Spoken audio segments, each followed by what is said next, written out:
Okay.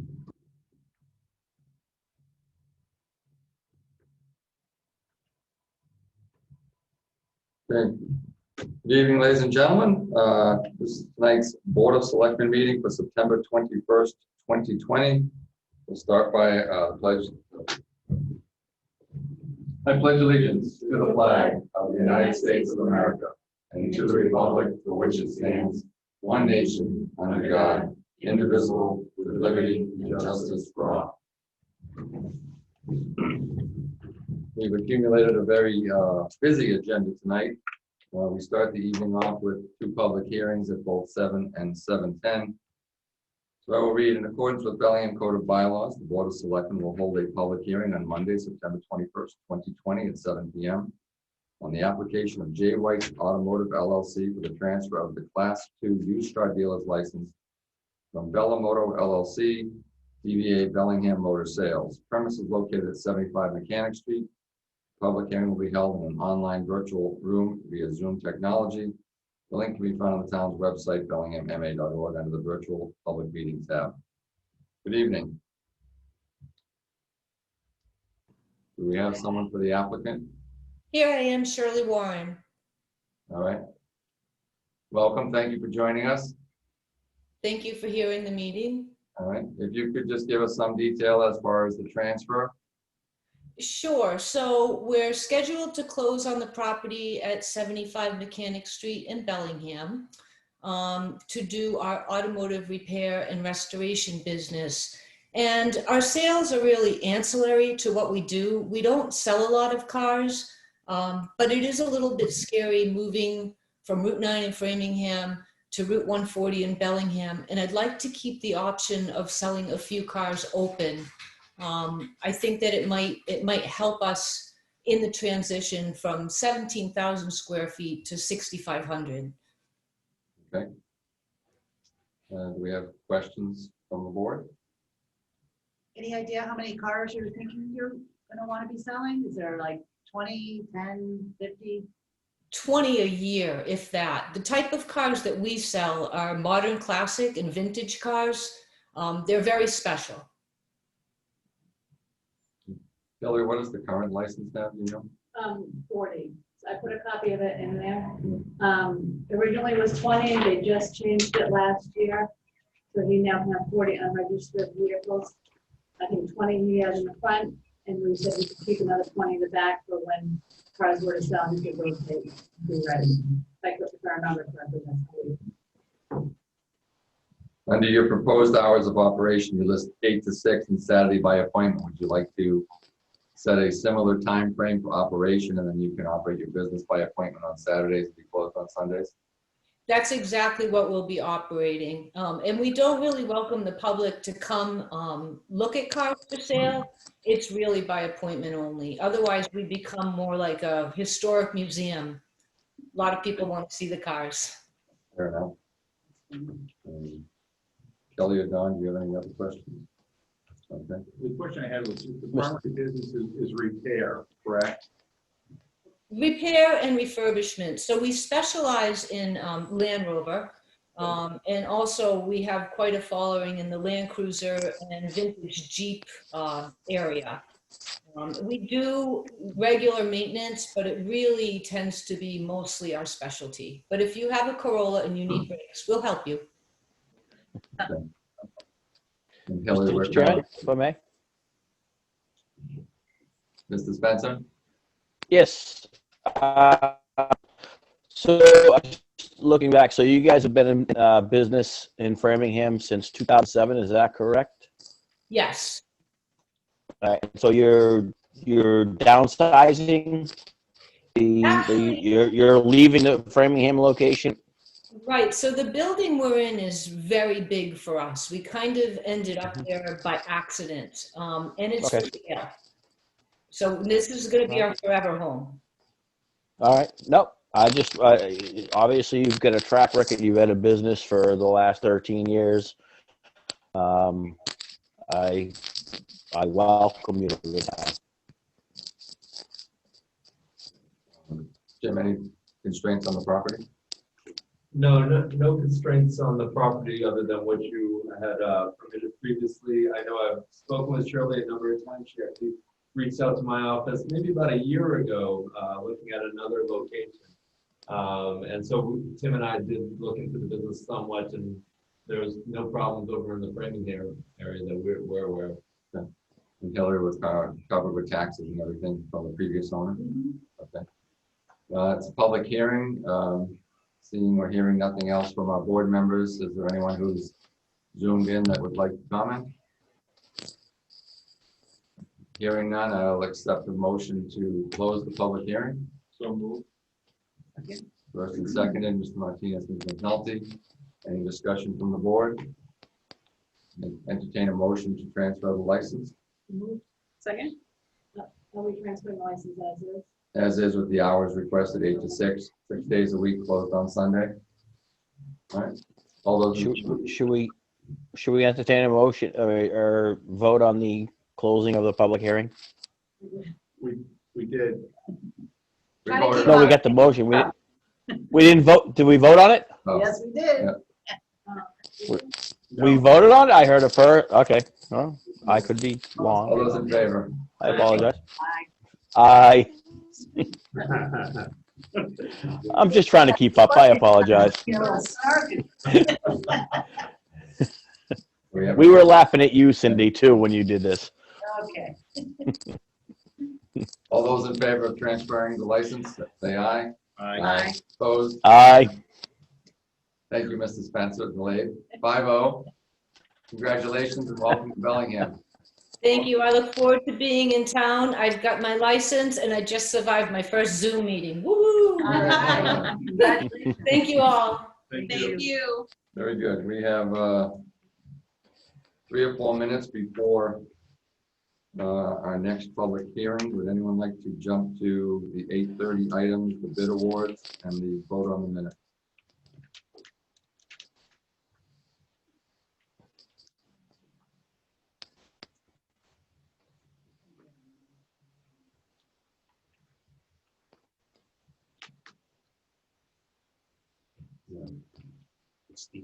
I'll make a motion that we approve, as described in our packet, the August 24th minutes. Second? First and second, Ms. Martinez, Ms. Grant. Any further discussion? All those in favor say aye. Aye. Aye. Opposed? None. 5-0. Can I vote on it? I wasn't here.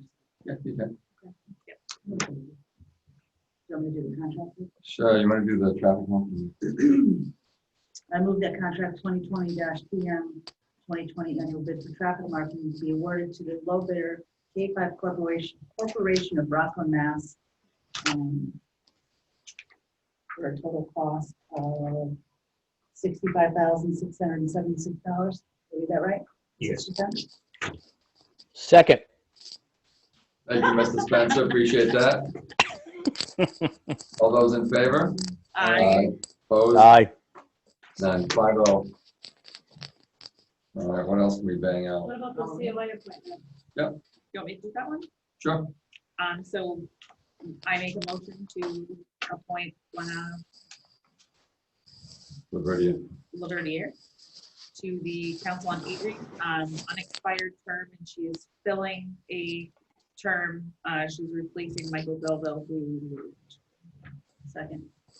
First and second, Ms. Grant, Ms. McNulty. Any further discussion? Hearing none, seeing none. All those in favor? Aye. Aye. Opposed? None. 5-0. All right. Time is now 7:10. In accordance with Chapter 138 Mass General Law and the Bellingham Code of Bylaws, the Board of Selectmen will hold a public hearing on Monday, September 21st, 2020, at 7:10 p.m. on the application of Shop Liquors LLC, doing business as Shop Liquors, Ernest H. Pelletier, manager, to alter the premise by expanding the retail package store all alcohol license by doubling the square footage to include Suite 6 at 191 Mechanic Street, and to make the DBA name change from Shop Liquors to Ernie's Liquors. Mr. Pelletier, welcome. Ernie, you have to unmute yourself. All right, you should be able to hear me now, I hope. There you go. Excellent. Thank you.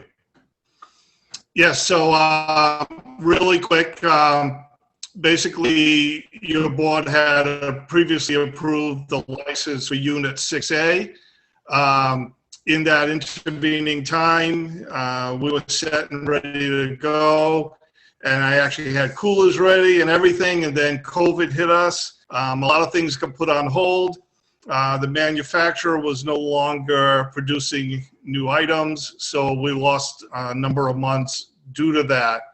This summer, when everything started to kind of heat back up again, a couple things, I was at number 6, would potentially become available in the fall. And at the same time, when I was talking to the manufacturer for the coolers, they were obviously several months behind in their work, and they were telling me it was going to be a while before they were going to get around to mine in the pecking order. So it just seemed to make sense to kind of hang tight for a bit through the summer, see what happened and what developed with the adjoining unit. That unit has become available. So it is available. That would be unit number 6, which directly adjoins unit 6A, which I currently have.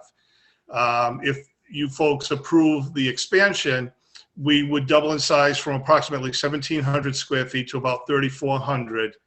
And I've got my coolers ready to go. Pretty much everything's ready to go. I just have to call the cooler company tomorrow morning and tell them how many coolers I need.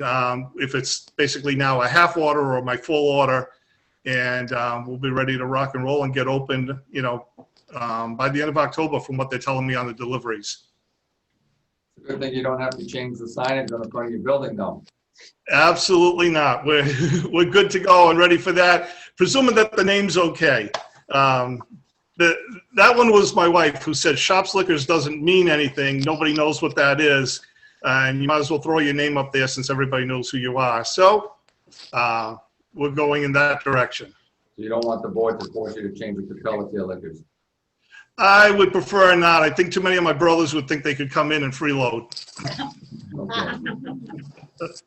Questions from the board? Yes, I have one. What's the unit, or what's currently in the space that you're looking to expand into? It's a cabinet store. Cabinets, Yeah. Yeah, they don't really have much in the way of fixtures, so it's a pretty easy clean out and, set up. Okay. Other questions? No, I'm fine. It's great. Mr. Chair? Dan, go ahead. Yeah, no, just did the cabinet store move, or they go out of business, or just wondering? My understanding is that they also have a warehouse space, and they really don't see a lot of people in the retail space. So I guess, as many businesses are doing right now, they're contracting a bit, and they're going to operate out of the warehouse space. That's what I was told. Okay. Thank you.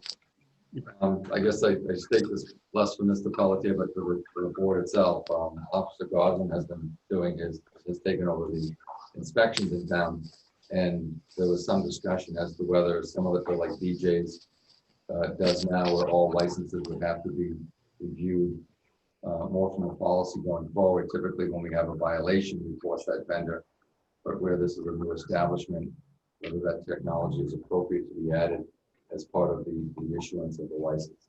Or if he plans to use it. Yeah. Ernie, are you planning on using any technology to scan IDs?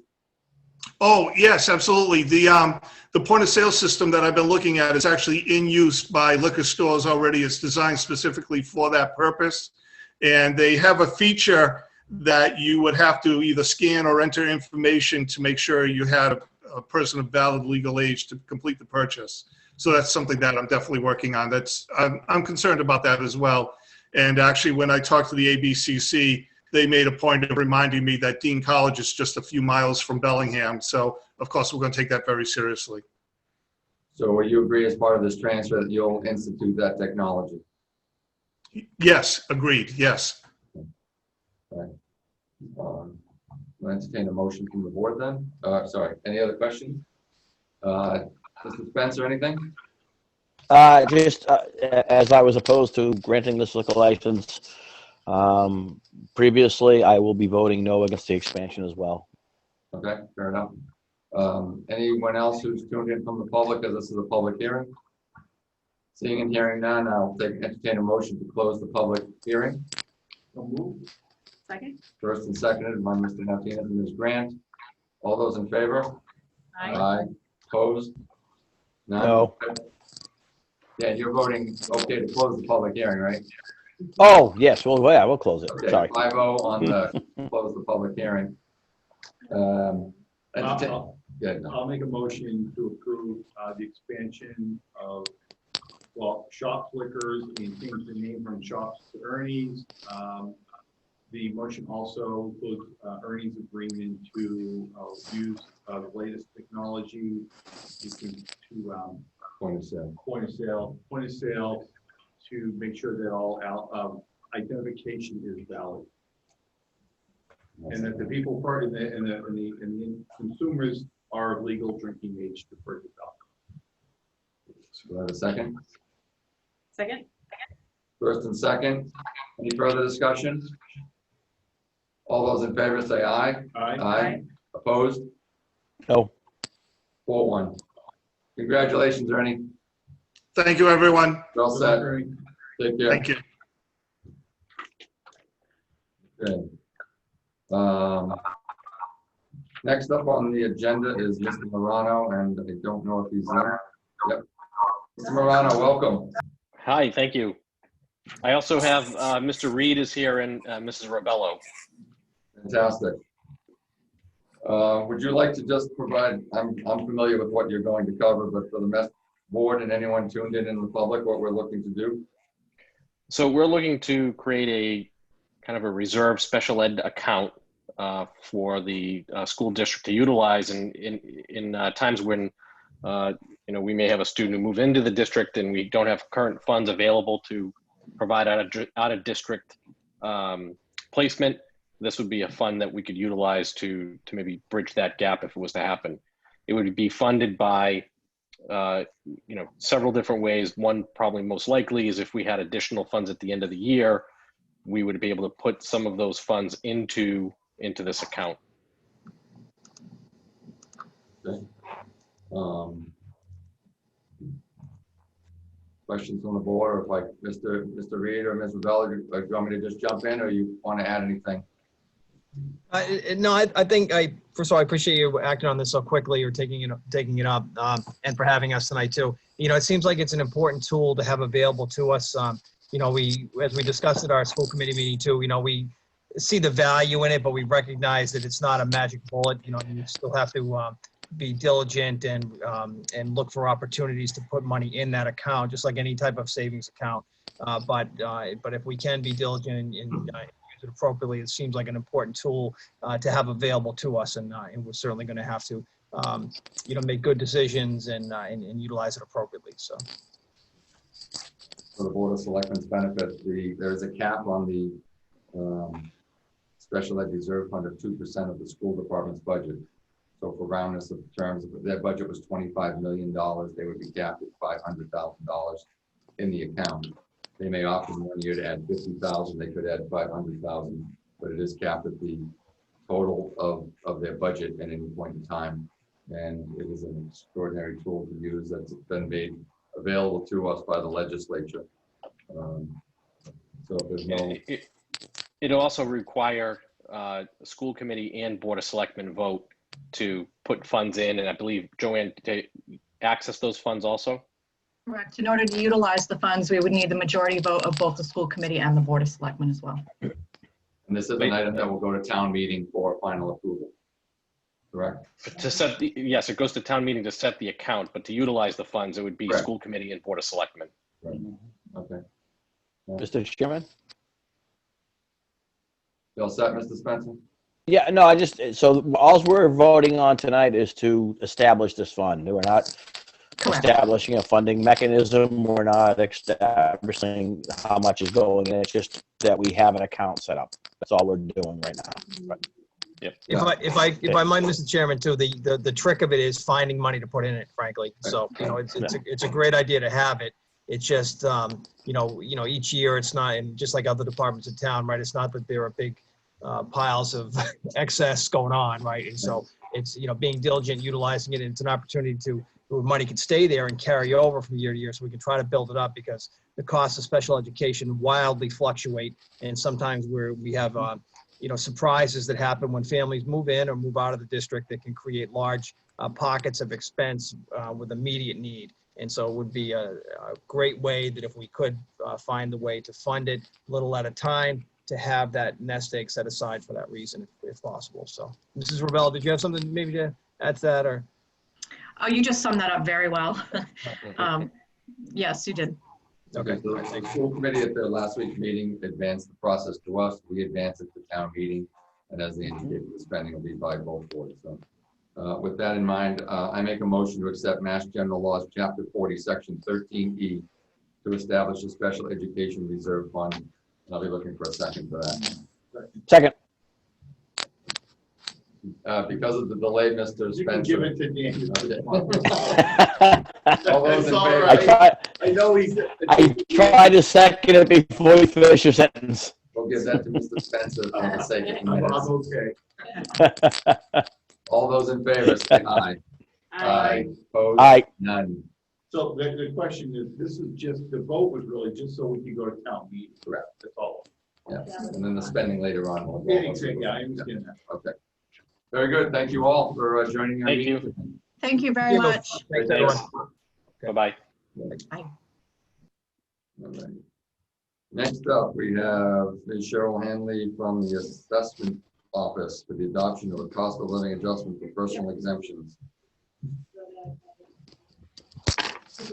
Excellent. Do I get to watch myself? Welcome. Hi. Hi. Thank you for seeing me tonight. One of my responsibilities in the tax assessor's office is the administration of personal exemptions. And I'm here tonight specifically to talk about senior exemptions. We have two available to our taxpayers.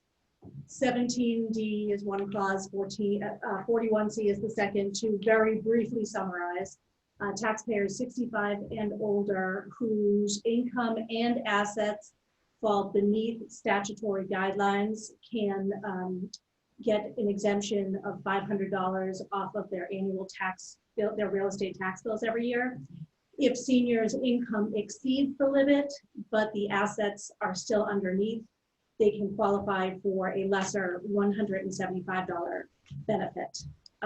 Over the years, I've noticed a fairly steady decline of exemptions granted. And one explanation is certainly, as time goes by, sadly, some of our senior population, they may pass away, they may go into assisted living facilities and sell their home. But what I think the bigger concern is when people reach the milestone birthday, they call us when they turn 65 and they ask what tax relief is available to them. More often than not, when I go over the numbers, they're disappointed. They know they're not going to qualify, so they don't bother to apply. So I decided to do a little research. First, I wanted to study, was there really a decline? And there was. I looked back several years. It's included in a packet that you should have in front of you. So it's a real decline. It wasn't just a hunch. And I wanted to see if there was something that we could do to increase the eligibility factor, meaning it's the same exemption amount, but can we get more of our seniors eligible for this exemption? So there is a local town adoption of an optional cost of living adjustment, COLA, that I respectfully request the select board adopt. The COLA adjustment is determined annually by the Commissioner of Revenue.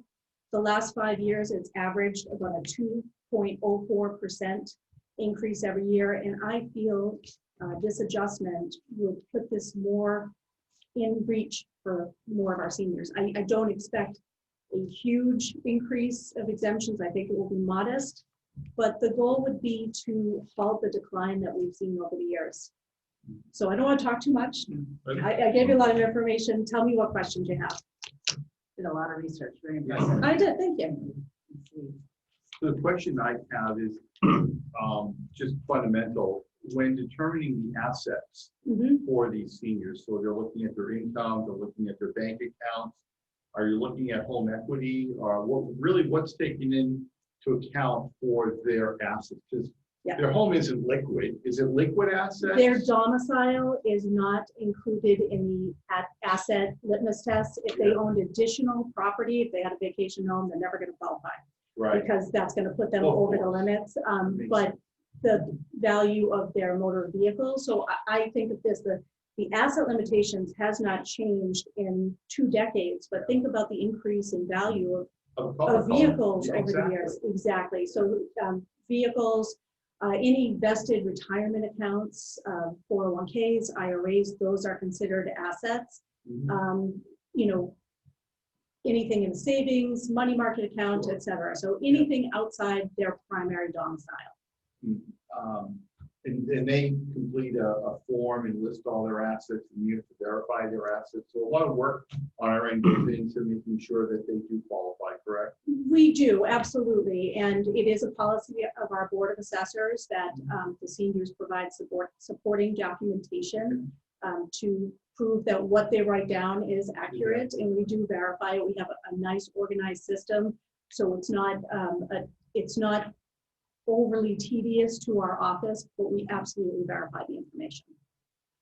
Now, when you said the state, are they looking at CPI, the Consumer Price Index, as a number? Are they looking at rate of inflation? What determines, at the state level, if it's 2.5 in 2020 and it goes to 3.0 in 2021? Do you know where what factor the state uses? That's an excellent question. And the documentation, it is determined by the Commissioner of Revenue, but I'm not sure How they calculate it. how they calculate that. Okay, Yeah. well, it's not for us. I'm just curious Sure. if you do that. I'm trying to, get a little educated here. before we make a vote. I mean, Yeah, I didn't see the specific it's okay. requirements on that. I reached out to Cheryl. We had a very good conversation about, and one of my concerns was that if the state was at 2% and we were at 3%, I'm rounding up the numbers, and over a 20-year period, that becomes a real spread in the numbers. But given where the levels are, in Cheryl's explanation, I was sold after about 20 minutes of conversation. So I thank you for your time there. You're welcome. And I think the residents will make use of this. And I would just point out for someone who is watching from home, if there are any, is that, in 2004, we had 147 people who qualified, and this year we had 54. That's a dramatic decline. And obviously it's because of the situations like you described, the vehicles and other situations. So it was an easy sell to make sure. Now my question to you is, how do we get the word out? Because obviously someone at 65 may not qualify, but at 78 they do, because they've used up their reserves. Is this something that is regularly a part of the discussions that the senior center would be having relative to give a 50% discount on trash and 50% discount on capital for water and the stormwater enterprise account? It is my understanding that the senior center does a great job of communicating these benefits to their populations, but I'm very happy to attend an informational meeting. I've actually discussed it with Larry, our town clerk, that he needs to he makes regular appearances at the senior center. Of course, things got halted for a little while, but when we resume these activities, I told him I'd love to be a guest one day and talk about the benefits available. I think if we did it every 6 months, just for people who may not get to the senior center, just to alert them to all of the benefits that they can take advantage of, because the last thing we want is someone who can save a little bit of money. I agree. Anyone who is eligible should take advantage of it, and I agree with you 100%. I would even have this posted on our website too. We have it on our assessor page, but I think that Michael's suggestion every 6 months to try to raise awareness and just, bring it up again, I think that's a good idea. So we need to read both motions, is that correct? Correct. Anyone want to put the duty? I'll go first. All right.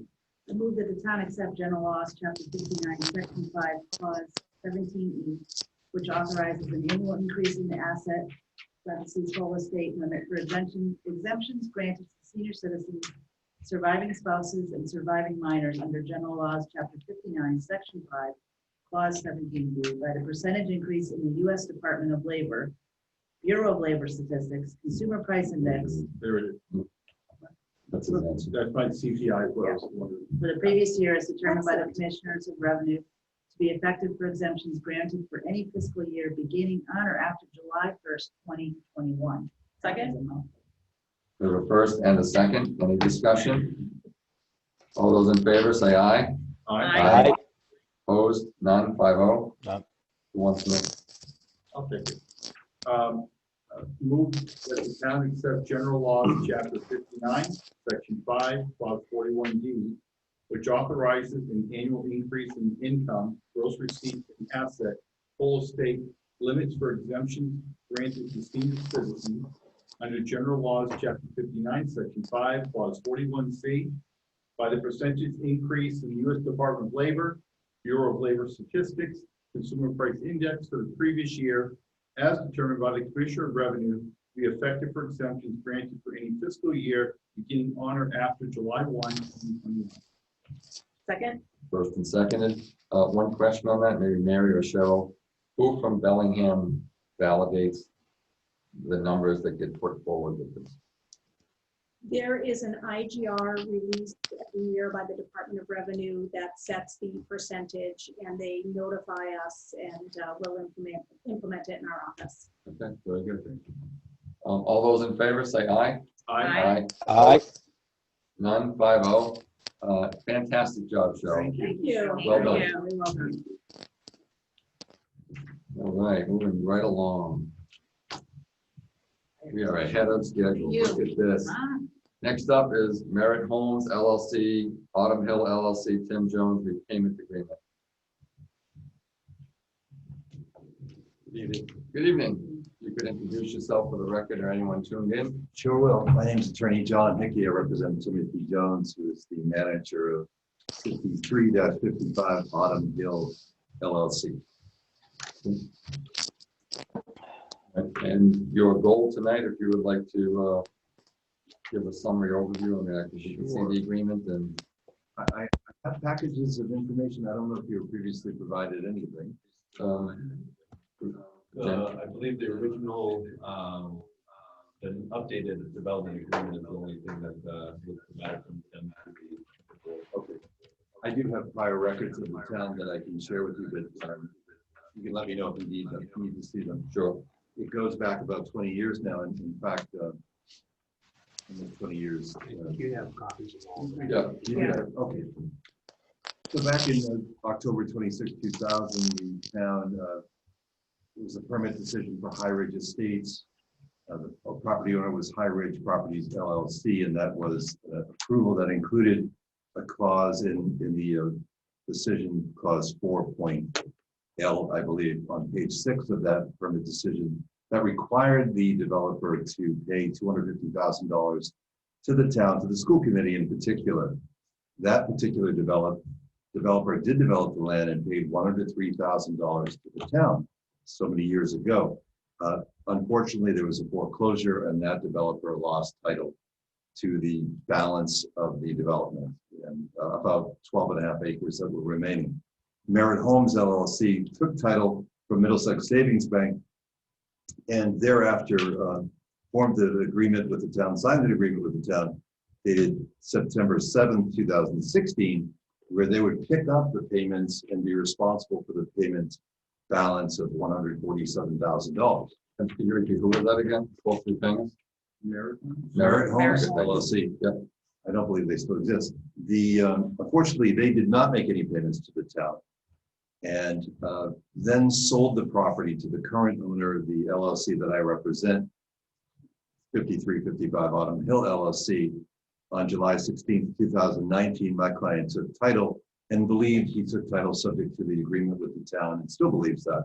And that is why he has proposed a repayment schedule in the proposed agreement that I provided, or at least Mr. Jones provided to the town. This is a 40B project, and at this point, it has not even reached point of letter of eligibility. It has not yet been appraised. The money has been sent in to Mass Housing for appraisal, but it has not yet been appraised. So it's in the early stages of the project. However, this particular issue is stopping the project from going forward. It has to be addressed. My client proposes paying the $147,000 by way of the sale of the first 4 market value homes. This is a 40-unit subdivision, 10 affordable, 30 market, and he believes he'll be building at a 4-to-1 ratio, 4 market properties to 1 affordable unit. So the market properties would be built first, should be sold first, and the town would be paid first by way of a $40,000 payment for the first market home, and then 35,666.67, 35,000 it is, 3 more times, for the last payment being a penny less than the first payment of those 3. And by that way, he would pay the full $147,000 by way of this project. He was willing just to sign an affidavit that says, I accept responsibility. But as I understand it, the town wished a new agreement between Mr. Jones and the board to sign this agreement, accepting his repayment proposal. Now, for clarity, Mr. Jones was a party to the previous LLC. Way back, yes. I think he was involved in all of these transactions in some form or fashion. So, stating it plainly, if he didn't pay us under either of the others, what faith or guarantee do we have now? Because, well, he did. He paid on the first. He paid $103,000. The second proposal, the second LLC really never got their proposal off the ground. There might have been an approval, but then I think everyone involved realized developing this as 5 lots wasn't going to, it just was fiscally not possible. I thought at one point Mr. Jones wanted one of those lots for himself as far back as possible. He's going to sell the one in front. I don't know. Honestly, I can't answer that. But well, I would. My tenure goes back to 2009, so I will tell you that he stood before us. Said that. Okay, that may be the case. I do think he has a record of payment further back, if you will. And what guarantees is he going to pay it now? I think this is a subdivision, a 40B that if approved, he believes will be very marketable. He'll be able to develop these properties, sell these properties, and be able to very early in the process pay the town. He's not looking to stagger it. He's looking to sell the first 4 markets, which should be the first 4 built, and then be able to pay the $147,000 by way of those sales. Questions from the board? So what originally was earmarked for 5 homes is now going to be 40? Am I understanding that correctly? Merrick Homes LLC no longer is the owner, and Mr. Jones has proposed a 40B to the town, to the ZBA. It's in its earliest stages. I think there's been an informal series of meetings. And I'm just trying to understand the footprint. I'm sorry, because originally it was going to be 5 homes, and now we're saying it's 30 market value and 10 affordable. Yes, that's what's in that same spot. Yes, it's 13 acres, I believe, 12 and a half, 13 acres. The issue here isn't whether or not that's a viable proposal to the town. It's just, if it is, this is what he's willing to do for payment, that is. Mr. Spencer, I thought I heard you jump in, and I apologize that he's behind you on the TV monitor. Yeah, no worries. So is Mr. Jones involved in this proposal? He is the signatory on the proposal. Okay. So we're looking back 20 years ago when the $250,000 mitigation was promised. That was 20 years ago, right? Correct. $103,000 have been paid of that. That's what I understand. So $147,000 has been outstanding. If we look at that money in today's terms at a modest 6% return, then basically that money that was loaned interest-free to the proprietors would now be worth close to $471,000. We had an agreement in 2016 to have a repayment of that $147,000. Never came to fruition. Now we're asking, or someone's asking us to endorse a 40B with the promise that that $147,000 will be repaid in 4 installments as each market value house is sold. Whereas, I'm sorry, $471,000 would have been today's market value if we just had that money back in 2000 like it was promised. Well, I may be unfamiliar with the origin of the money. However, I don't believe it was a loan from the town. No. Well, it was promised back in 2000 and we never got it. So here we are 20 years later trying to recoup $147,000. So the fact that we haven't got the money and now someone's saying, well, we'll pay you back that $147,000 that we've owed you since 2000. Well, it's not a To payback. me, I'm sorry, but I wouldn't characterize it as a payback. Well, I would state it Well, this way then, if I could, Dan. yes, That was money that he generated profits and revenue by selling property because he had agreement for $250,000 in payment. And he realized revenue by selling those lots. And as part of that revenue he generated, he didn't pay off. I guess that's the thorn. So you can't look at the money, like, if we wouldn't have invested that money in the right, market, right. right? So, but I understand what Mr. Spence is saying. So my concern is this. Going back 20 years, he had an agreement with the town. I'll net it out. He didn't fulfill his agreement with the town. He then came back after foreclosing on his business. He came back under another business, Merritt Homes, and said, I'm going to pay you. He never got it off the ground, so he failed to pay us in 2016. Now you're coming back before us in 2020 and saying, hey, I'll pay you back, but you have to give us the 40B. That's linkage. can I, That's not, as a board member and as a resident of this town for 37 years, what I'm going to ask you to do is get your checkbook out, write us a check for $147,000, and we'll continue this discussion. That's how I feel about it. and to continue on to that, if I may, Mr. Connor, Please. that we also allowed that same individual to build another subdivision at the drive-in. And I know they're two unrelated subdivisions, but we enabled and allowed him to profit from building that. I believe that was a 40B as well. I'm sorry. Enough builders coming You before know, in this town, and I'm sorry. I thought you were done. I apologize. no, that's all right. It's just, it's at the point where you're, you know, that he's mistaking our, you know, our acceptability for weakness at this point. And, you know, again, like I think Don said, if you write us a check for 147, we'll take a look at what you got. But until then, I don't know. I just feel very uncomfortable sitting here, and I feel bad for the attorney because obviously this is probably a newer client of his. Maybe he doesn't realize what he's got himself into, but I feel somewhat insulted here, having been in business myself for a very long time, to actually someone come to us and say, hey, I'll pay you what we owe you, but you have to give me this. That's an insult. He needs to pay us the $147,000 and then he can move on. We have enough building proposals, residential building proposals in front of this town right now. We don't need another 40 homes. We don't need it.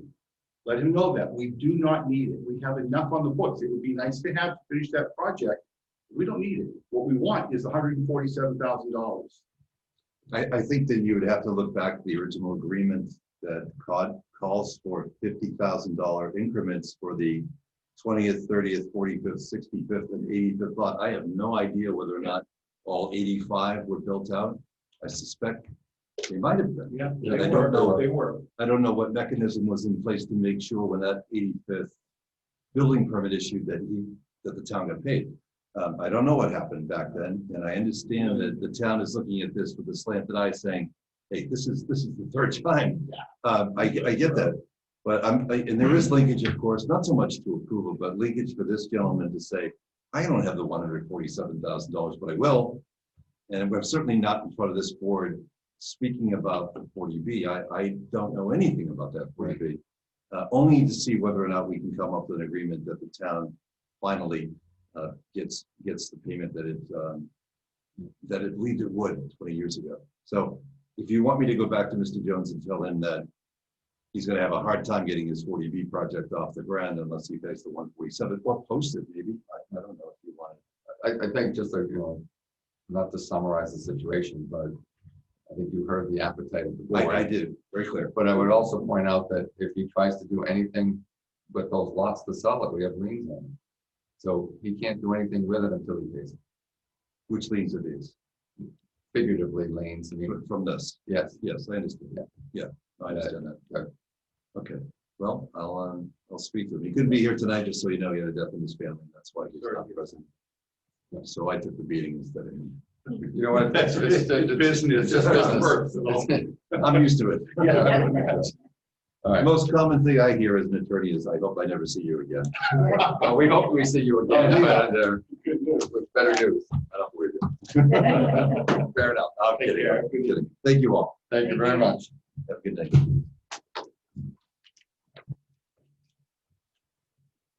Next up on our agenda. CFO. You're gonna speak something else. Jim, thank you very much for the summary too. Yeah, that's That was great. critical. Yeah, I think you did not need any assistance from anyway. I did quite well. I was fired of coming here.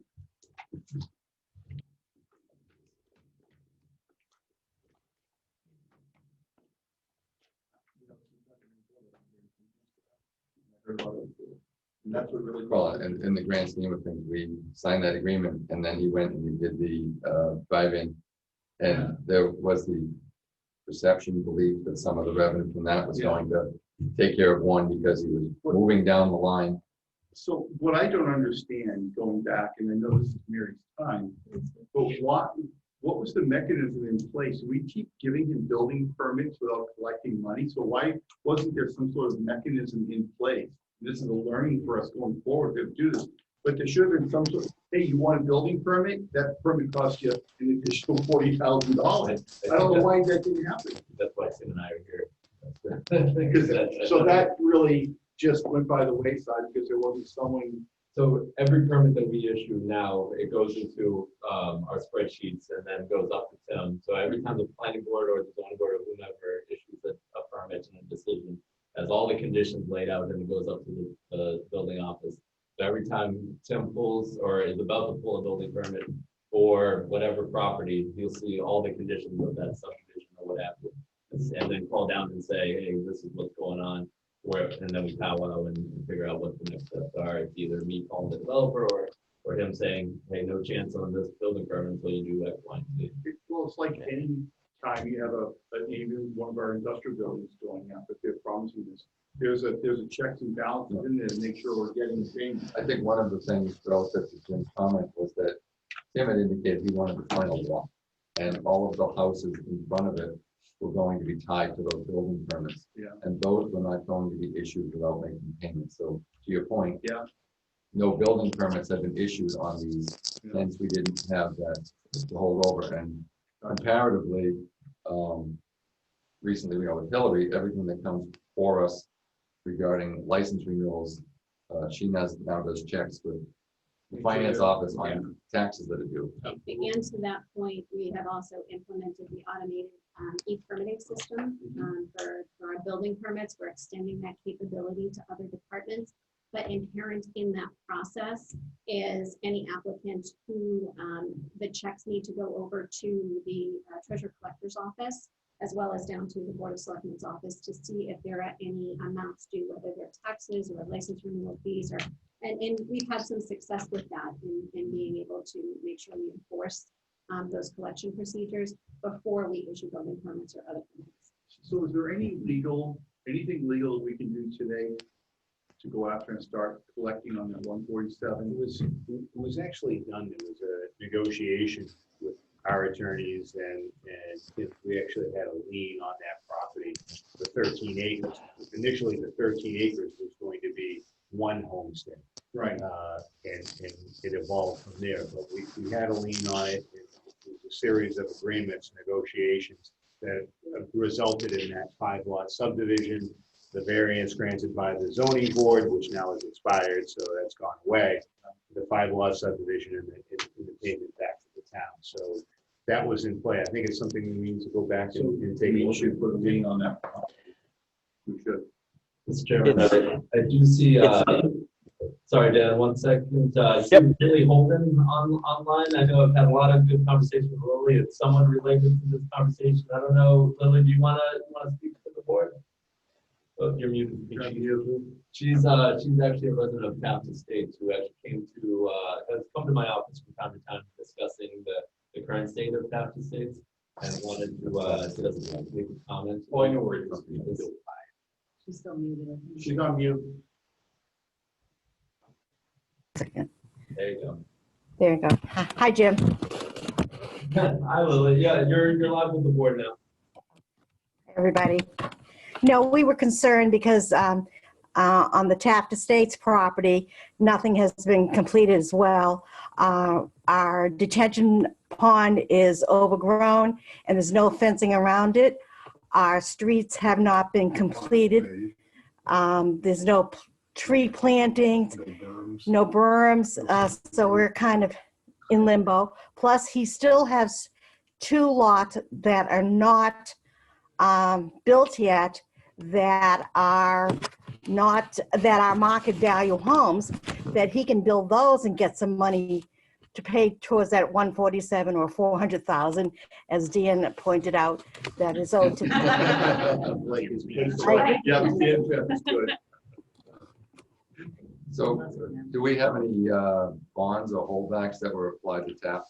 So no, so I've talked to Lily, so Taft Estates is a 40B, and yeah, for the standard subdivision, we would have a bond and we'd be waiving it over immediately. But with this, it's unfortunate. It's more of the same of, you're not going to do this in town until you complete what you've started. Do we have any latitude relative to the unbuilt properties to, for want of a better term, seize them for payment? I would have to, discuss with town council on that one. I know it's 40Bs don't have an expiration date, so that it could be difficult, but we could certainly, given the fact that there hasn't been any activity really on site for a number of years. Interesting, if the 40B, he has to go before the state. Couldn't we notify the state somehow that, listen, he has to fulfill his obligation and tap the state, so before you give him any type of 40B. In another town? Yeah, or another town or whatever, they should let the state know. Yeah, we have issued comments in that regard. Yeah. Okay, great. Glad you're on it, Jim. But Jim, the houses that aren't built aren't the 40Bs. All the 40B homes have been built.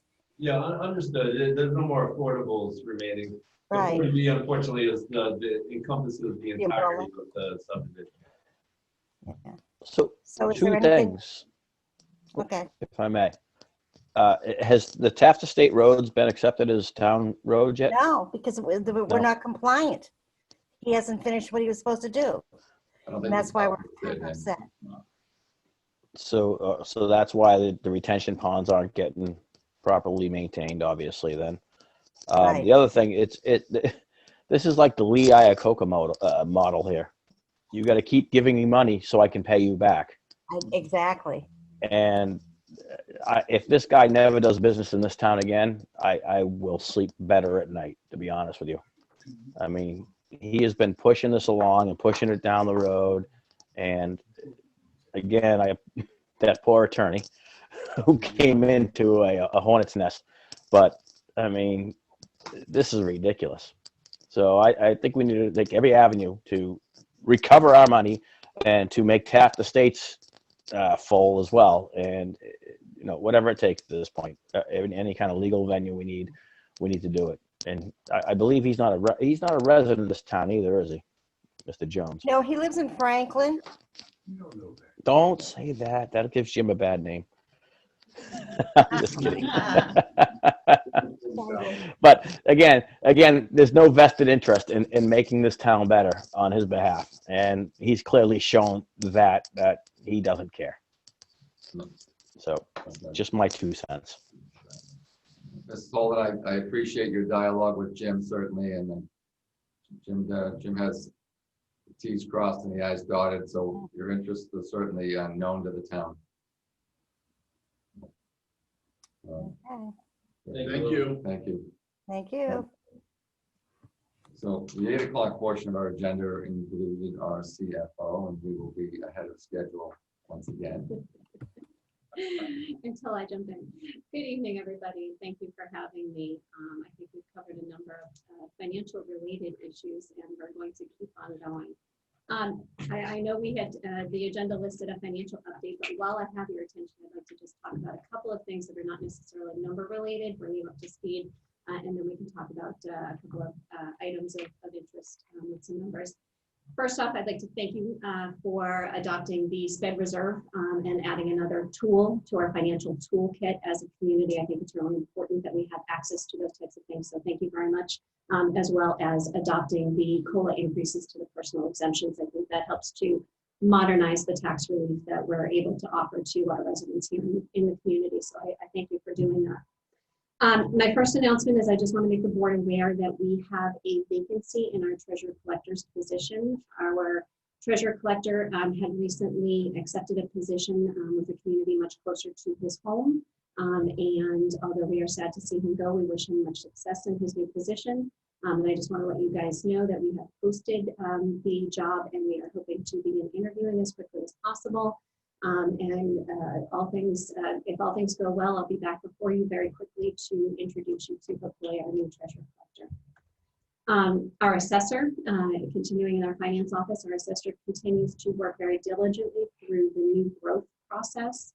And she's been working with the Department of Revenue to get our sales schedules and our LA4 reviewed and certified by the Department of Revenue, and that is to prepare us for the tax rate setting season that will happen in November. And so with that being said, I want to just remind you that we will be setting the tax rate in November. I will be working with Hillary to look at the calendar in order to identify 2 dates for us to conduct our tax rate setting hearings. And hopefully we can work on scheduling those dates ahead of time and give you guys plenty of notice for that to occur. We are also just mere weeks away from issuing our very first stormwater utility bill. I don't know, I wasn't here at the very beginning. I don't know if you touched upon this, Jim. But in your handout, so you got a stack of papers from me. And at the top of it was hopefully a couple of handouts, and one of them looks like this.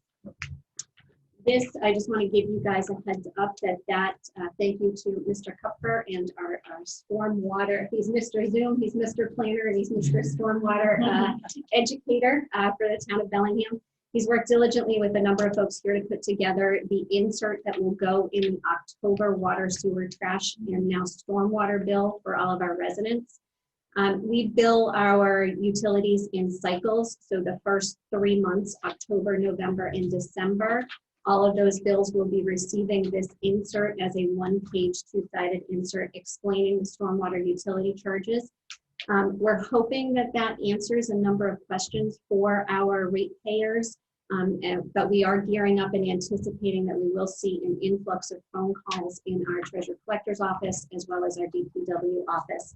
So we're trying to get that information out there. I anticipate that you folks as well on the board, select board, we'll probably be hearing first from some residents asking questions about this new charge that's going to be appearing. So I wanted to give that information out to you guys and get ready for that. October 15th is going to be the rollout for that implementation. All right, so with those announcements out of the way, let's talk about some numbers. And we do have 2 other handouts that were given to you this evening, hopefully, in addition to the capital items. But before I get to the handouts, just wanted to talk about, on the whole, when we look at our revenues and we look at our tax collections, I want to remind you that we are at the beginning of our new fiscal year in FY21. We have not yet completed our first quarter. However, when we take a look at our tax collections, which is our primary source of revenue, our tax collections have revealed that we are relatively stable. The town enjoys a 96 to 98% collection rate when it comes to real estate, personal property, and motor excise. After the first quarter bill was issued, and that bill was in July, due in August, we've continued to see that collection rate remain relatively steady, which is a great thing for us. But I do want to remind you that back at the time that that first quarter bill was issued, we were sort of in the earlier stages of the pandemic. Some folks were still working. Those that were not working, some were receiving full compensation from their employers at that time. Others were also backfilling with unemployment assistance.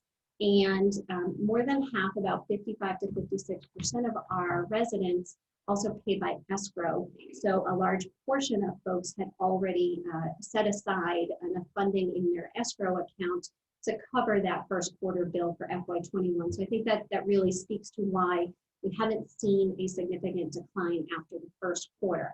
However, that being said, we're about to issue our second quarter bill. That will go out in October 1st to November 1st. So we're going to be keeping a pretty close eye on those collections and make sure that we're not seeing a significant decline in our collection rate, and evaluate how deeply the pandemic may have affected the residents here in the town of Bellingham. So I'll come back before you guys and give you a status on that after we've gotten through that particular cycle. Looking at our, so that's tax revenue. Looking at our local receipts, which is, aside from state aid, local receipts is also a big portion of how we balance our budget. And when we take a look at local receipts, we're seeing some pretty strong performance continuing in our building permit area. That's due to a lot of the development that's been going on here in the town of Bellingham. We're also seeing strong returns in our ambulance billing, which is part of our local receipts. We are, as expected, seeing some declines in some of our smaller line items, things like fines and forfeits. We know that we've foregone some of our fine revenue, say, for example, in the library, or things that activities people normally would have done where there may have been fines imposed. Those services have been suspended for some folks. So we're seeing a decline there, as well as interest earnings in a couple of other lines, which is to be expected. One line I'm keeping an eye on is meals excise. And so we know that meals excise is sort of an indicator of our local economy. We receive our excise payments from the state on a quarterly basis. And so the last full quarter that we received was for quarter ending June 30th. Typically, the town of Bellingham receives anywhere from $100,000 to about $110,000 per quarter. The last quarter ending June 30th, we took in $57,000. So fairly significant drop off of 50% in that first quarter.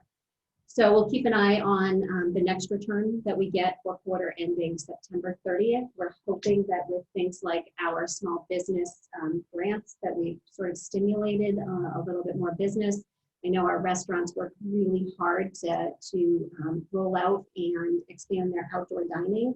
So I'm hoping that we're going to see some good returns and higher than quarter ending June 30th. But just wanted to give you an indication of what's happening here in the community. I know that one of the items that folks want to, actually I should probably talk about state aid next, since we're talking about local receipts taxation. So the third part of our budget is state aid. You have a handout that looks like this with a couple of colored columns. And so I'd like to just walk you through that a little bit. There's a couple of items that have been circled, and then there is an arrow indicating one other particular item. So we had been notified by the state. The state made an announcement to the Commonwealth not too long ago, back at the beginning of September, that they were going to hold steady, or at a minimum fund state aid for Chapter 70 and for unrestricted government aid to FY20 levels. So when we had built our original budget and went to town meeting back in June, we had anticipated some pretty significant reductions in state aid. At that point, nobody knew what was going to happen with revenues. Nobody knew what was going to happen with state aid. We're now, several months away from town meeting and away from that situation. The state has made a pledge that they will fund at a minimum to last year's levels for those two line items. So those are those two top circles that you're seeing in the top half of that spreadsheet in that green column. So those numbers have been reinstated to FY20 levels. What I have highlighted with the arrow right next to it, however, is there are some other items in state aid revenues there for which there has been no commitment from the state. And as we know, they have not completed their budget process and issued a final FY21 budget with final revenue numbers for us. So there are still some pieces that are in flux. That one that I've got highlighted with an arrow, and Dan, I hope you're following along because I emailed these to you. Yep, no, I got it. Okay. Can I just jump in real quick, Mary, with the question? Sure. Are they still functioning on a 1/12 budget since they haven't passed the budget? I'm sorry, I didn't hear you.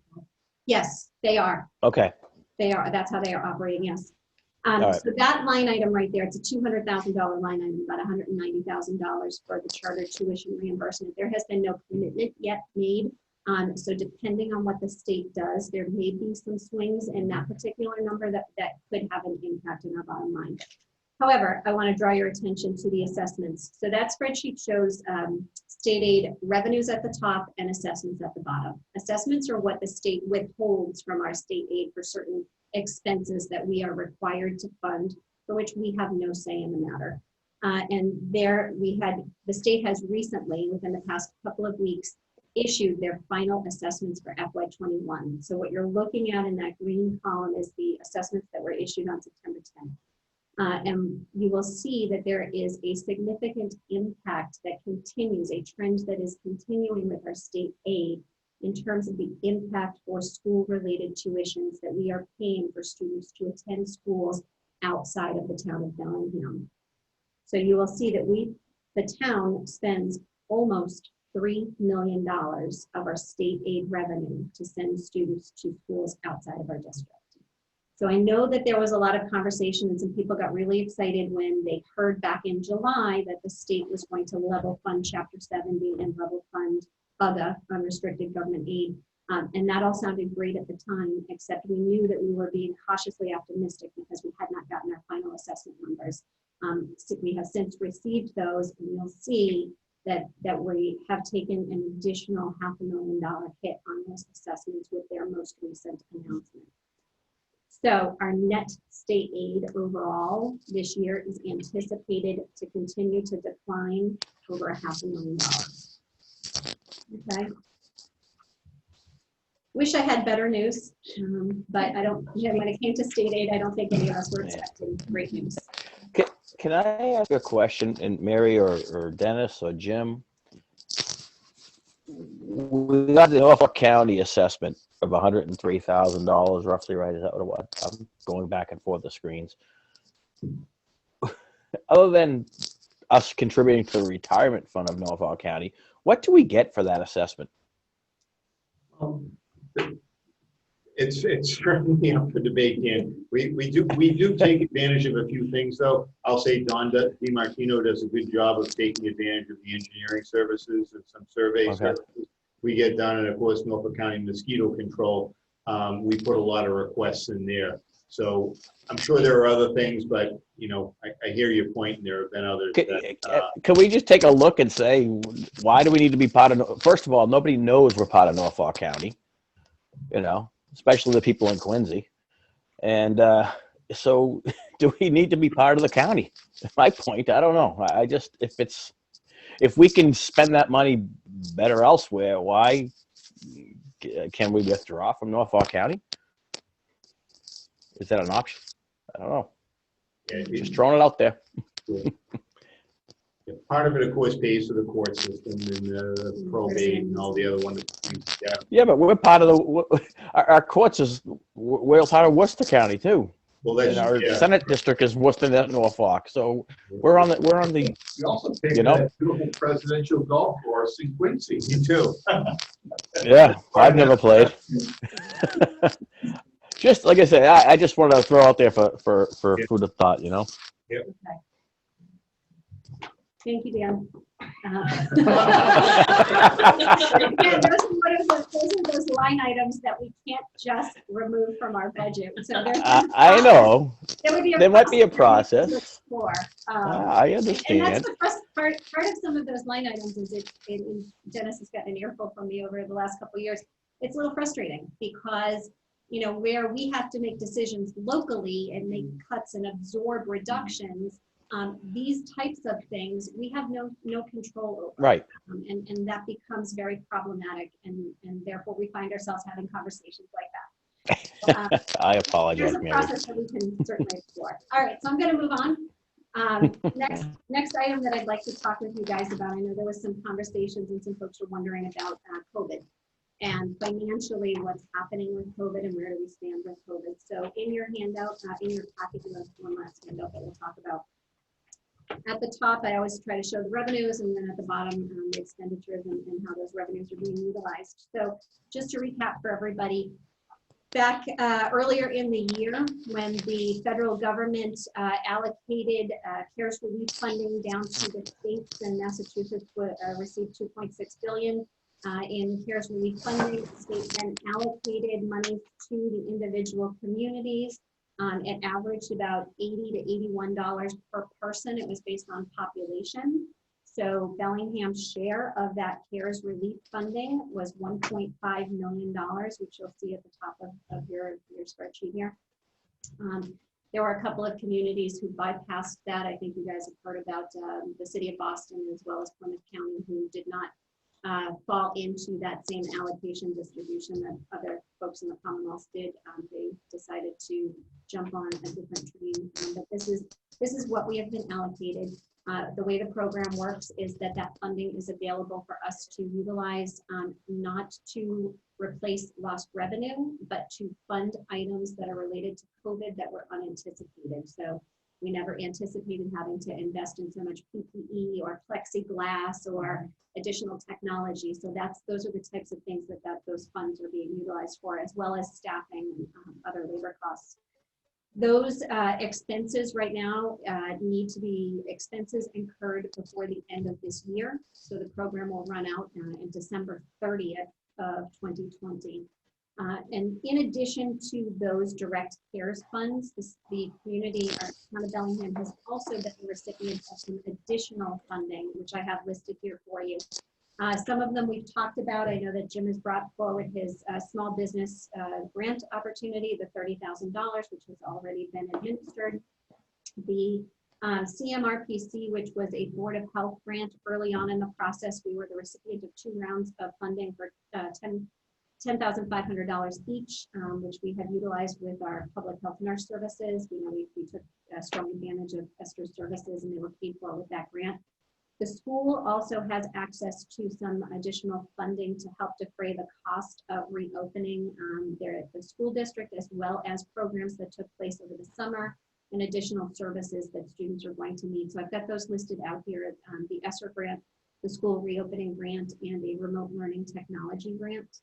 And so we have access to those funds. And in addition, the COA has also capitalized on a couple of small grants that provided some much needed funding for them to take advantage of expanding their services and helping our senior population. So with that being said, the third sort of allocation or potential pot of funding is FEMA reimbursement. So part of this CARES program, the state requires that we submit eligible expenses to FEMA first. And should those expenses be deemed eligible and reimbursable by FEMA at 75%, then we would receive our reimbursements from FEMA before we needed to use the CARES Act money.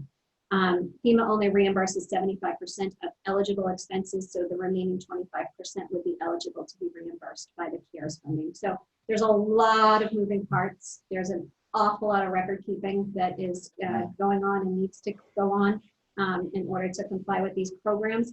But of all of that funding, specifically of the $1.5 million CARES funding, what you're seeing below is how we've spent some of that money to date. And just very quickly, we've spent about $640,000 of that CARES funding so far, about $870,000 remain. And that does not include some recent expenditures that have gone through our office in the last couple of weeks. So we have been talking about a couple of other things here in terms of utilizing CARES Act funding. One of the things that we have done here in Town Hall is we have had a very concerted effort and focus on providing remote services to our residents. And our residents have, and businesses, when I say that, have responded very well. So we've offered some e-services, and we've offered a lot of mail-in, drop-off, and telephone support. And in doing that, we need access to some additional tools to be able to provide those services remotely. And that's worked really well. So we're going to continue to invest in those types of tools to help us expand that business model and make sure that we are continuing to comply with social distancing and keeping people safe, not forcing them to come to Town Hall. So this has provided much needed relief, but we still have a long way to go. Any questions on COVID? No? Okay. One last thing is debt, and I'm not going to go into our debt structure. I will just tell you that I've had an opportunity to meet with the chairman and the vice chairman recently just to take a quick overview, a quick look at our debt structure, and talk about some of the upcoming years where we do have some debt maturing. And I know we've had these conversations before. In the next couple of years, the next 3 to 5 year window, we do have some opportunity to see some of our debt maturing and freeing up a little bit of capacity in the debt budget. Which is a very good segue for us to talk about the next steps with capital programming. And we had a meeting earlier tonight with the Finance Committee where we talked a little bit about capital projects. You're going to see that in the capital projects documentation that was handed out to you guys, there's about $16 million worth of requests that have come in from the departments. And we'll need to go through those, obviously, with a fine-tooth comb. Not all of those $16 million worth of requests are for this year. I want to make that clear. But as we start to think about that, one of the tools that we have available, again, in our financial toolkit is to take a look at how we utilize debt. And so as we start to dive into those capital projects and prioritize them, we'll need to come up with some funding sources, and we'll need to talk about our debt structure in a little bit more detail. So with that, I will leave that alone. All right. Speaking of capital projects, do we want to propose the workshop, or did you guys already take care of that? Yeah, I think we should formally propose it. What we'd like to do is schedule a workshop for next Monday night. I know I sent an email out earlier today. Hopefully you had a chance to check your schedules, but we have quite a bit of capital, and I think it's helpful if the board offers their recommendation. Some of you caught the tail end of the Finance Committee meeting, and I know that they would appreciate that. So we'd like to dedicate a meeting just to the capital and also some amend Article 1 items that we have. So we handle just financial matters next Monday night if the board can agree to schedule that. We talked at length the other day about the capital, how much debt we can take on. Not putting you on the spot now, maybe something for next week as to how you would see the debt spread out. Should we do it over the next 3 years, given how much debt is coming off the books to add back? Because obviously we can't do it all at once. But I think that your predecessors, I think like yourself, most requests should be multi-years in advance. I mean, if we know that we are going to replace engine 1 in 2000 whatever, that should be part of the capital structure just because. And we know that we're replacing so many vehicles. Is that reasonable to project based on the debt that's coming on? We certainly can. I just want to I want to impress upon you when we talk about that, we can look at the dollar value of debt capacity that is potentially available. What that translates into for projects is somewhat variable because it depends on the type of project. So if we're talking about a building and that debt can be spread over 30 years versus a piece of small equipment where the useful life is only 10 years, then that debt structure is going to be much smaller. So it really depends on what we decide upon for the final list of projects. Okay. But from a holistic capacity perspective, yeah, we can certainly go over that. Can I ask a question? Roughly, approximately, how much debt do we have being freed up in the next couple of years? So the net, I have to answer it by saying that the net capacity is a little over 200, somewhere in the $250,000 range in year one. It slowly declines. And I say net because when somebody asks me how much debt we have maturing, we actually have a couple $1 million worth of debt maturing. But the problem is there's an offset to that debt. So while we incur a $2 million expense, we've also been receiving Mass School Business Authority, MSBA assistance to offset that debt. So we take the money in for $2.2 million, we pay out $2.4 million in a debt expense. So net is a couple $100,000. We're actually going to pay off high school and middle school. We are. Yes. Final payment will be in FY22. Feels good when that happens. Given the Federal Reserve coming out and saying that interest rates are going to stay at or about 0 through 2023, is that change your philosophy as far as refinancing? So it does make us take a closer look at utilizing debt as a tool, but we have to remember that every time we go out to borrow, there are costs associated with that. There's underwriting costs from our bond counsel, there's offering costs, and then there's a great deal of legwork that goes into putting together our preliminary official statements with every borrowing that we go through. So it's not something that we don't look at. We certainly do, but we also have to balance it against the cost, the bond issuance costs that go with it. Are those costs substantial? They can be. Really? Yeah. So they're more than the savings if we were to refine it? Minimum bond counsel review is about $2,500, just Okay. bond counsel. Financial advisor could be 10 to 12,000. Really? Mm. But if we're refinancing $5 to $10 million and we're at, or is everything we have right now under 3%? I think we have a little bit over 3. I have to go back and take a peek. You've seen that giant schedule. 3 to 1. Yeah. Well, but some of that is it paid off in a year or two? Is it paid worthwhile? If it's 10 years, it's a different discussion. And some of it's not callable. We go through that every year with Hilltop to take a look at which pieces are callable. And last year there was a very small amount of debt, and there was not enough of an incentive to offset those costs that I just talked about to warrant that.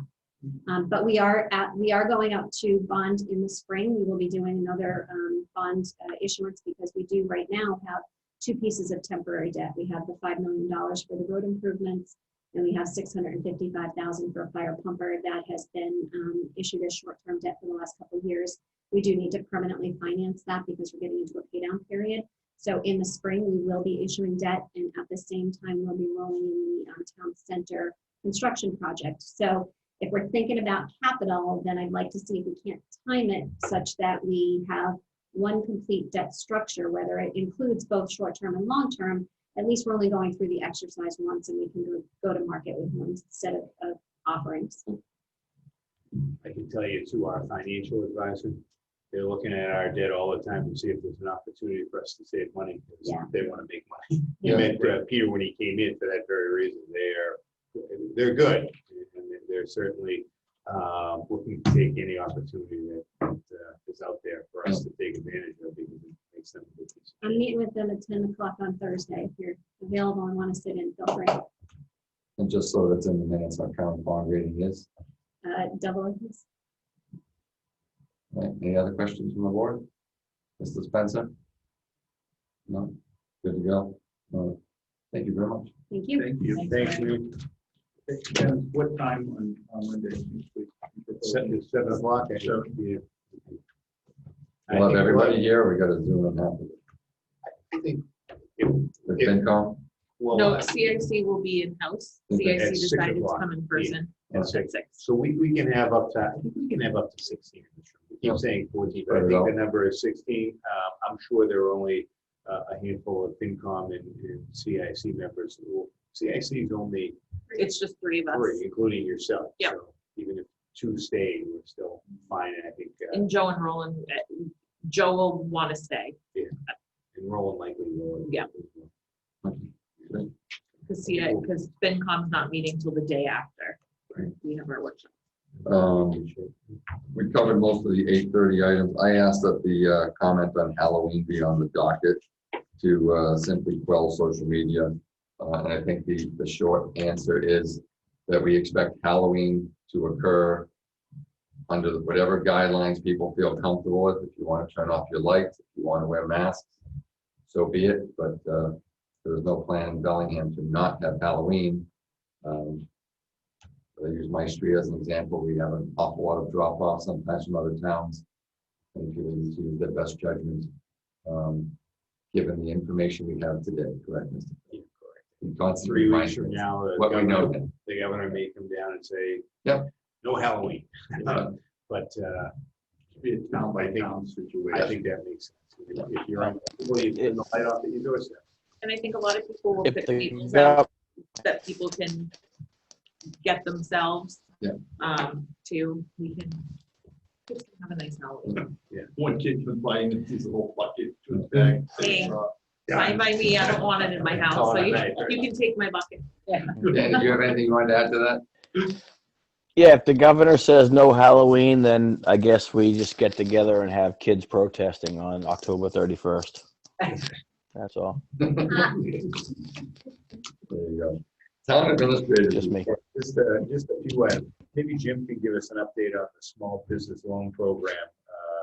We do have community opportunity group managing it for us, but Jim's been working closely with them.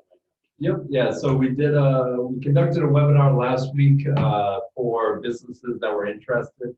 Community Opportunities Group is finalizing the final application. This is had some delay as we anticipated originally because DHCD and HUD is working on some final language. So we've been kind of in a holding pattern, but Community Opportunities Group is ready to go. They have pretty much a final application, and as soon as they give it to us, we're going to distribute it wildly, but we're anticipating probably by Thursday or Friday.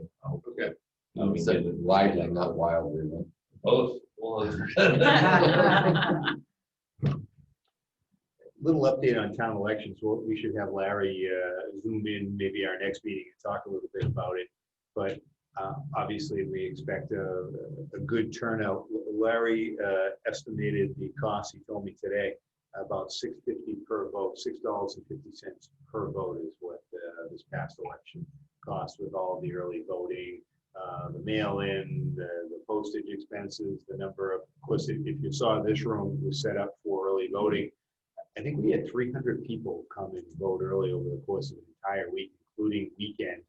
And we had, I think, about 2,500 mail-ins. So mail-in's the way to go, obviously, if you're inclined to not come in.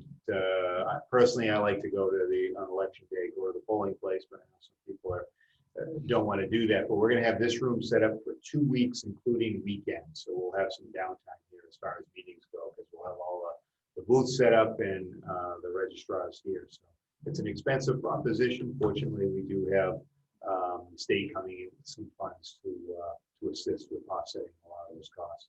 So we have a board meeting set for November 2nd, so we'll just have that downstairs.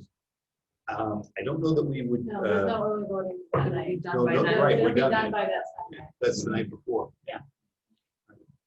So it's the 2 weeks prior to that. I know Right. it's gonna Okay. I got it. Yeah, cause yeah, some it's on issues that with Sunday. Or it ends Saturday, maybe the 30th. What's the 30th? Is Friday. Friday, is I think that's, Halloween, I think 31st. that's the last, that might be the last. We can certainly have Zoom meetings still. As opposed to right. So we have that. One of the other things we want to talk about, speaking about the end of the month, is I put it out in a note I sent you this afternoon, was the all boards meeting, and I know you made a comment about maybe we focus more on the capital as opposed to a general all boards meeting. We do have the policy statement that we put out the 1st of November every year. I don't know what your pleasure. My viewpoint was logistically, it's difficult to have everyone Zoom and have those conversations.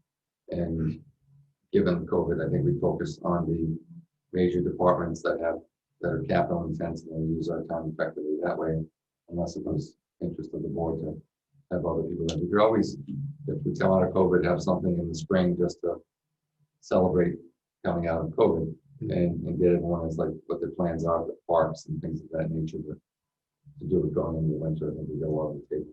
Right. Okay. One of the other things that we had talked about was the water ban. A lot of attention on that. Bellingham is doing well as far as our water pressure, as far as our tank levels are concerned. There is a statewide drought, severe drought.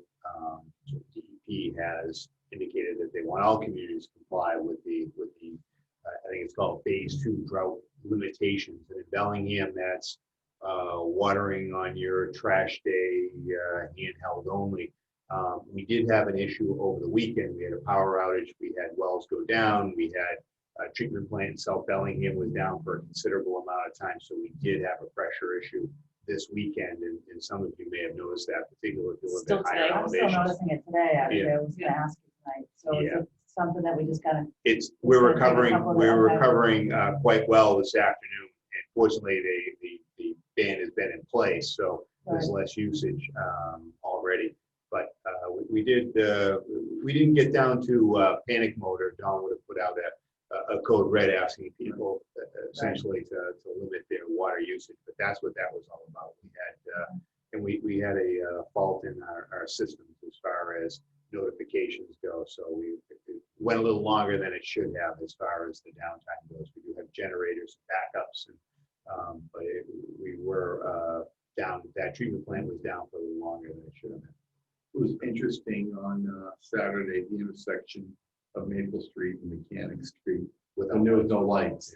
And not at the best possible time, that's for sure. And I didn't see any police there at all trying to direct traffic. So it was interesting. At the height of the event on Saturday, I believe there were 3,600 customers out of power in Bellingham. So it was a big number, and it was a transformer or something on the corner of Lake and Cross Street that went down. It was a large transformer. They were working on it through the night, Saturday night. They had most customers back, but there were still some without power through the night, Saturday night, and Sunday morning it was back. Was it due to the car hitting the pole? Because the car hit that pole. I didn't see any sign on the corner of Cross and Lake, but I know it was a transformer that was down. Something the town should sneak this year with the power outage. Just a sidebar of that with Marion, what sort of revenue hit will we have to water and sewer billing?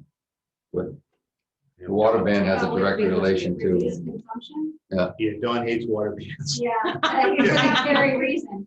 I'm not sure, it depends on how long the bans are and how compliant people are. Yeah. It's true. Fortunately, this time of year, a lot of people tend to let their lawns go and give up.